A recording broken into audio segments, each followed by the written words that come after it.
ना ज़मीन फटी ना आसमान फटा, तरंडा मोहम्मद पनाह पर अफसोसनाक वाक़या। मोहम्मद नवीद वल्द मोहम्मद रब नवाज जो तरंडा मोहम्मद पनाह बहाउलवा मोरी के रहायशी हैं। घरेलू तनाज़ात पर नदीम के ससुराल वालों ने मोहम्मद नदीम के मासूम बेटे मोहम्मद इब्राहिम को नदीम की आंखों के सामने करंट लगाकर कत्ल कर दिया। नदीम का कहना है कि मुझे कुछ देर पहले अपने ससुराल से फ़ोन आया कि अपनी सारी ज़मीन जायदाद हमारे नाम कर दो, नहीं तो हम तुम्हारे बेटे को कत्ल कर देंगे।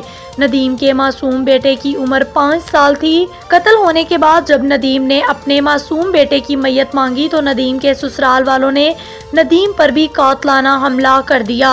जबकि नदीम का कहना है कि बाकी के मेरे और 3 बच्चे भी मेरे ससुराल वालों के पास हैं और मेरे ससुराल वाले अब भी बार बार मुझे यही धमकी दे रहे हैं कि अब भी तुम्हारे पास टाइम है, अपनी सारी ज़मीन हमारे नाम कर दो, नहीं तो हम बाकी के तुम्हारे इन 3 बच्चों को भी कत्ल कर देंगे और इनको भी कत्ल करने वाले हैं।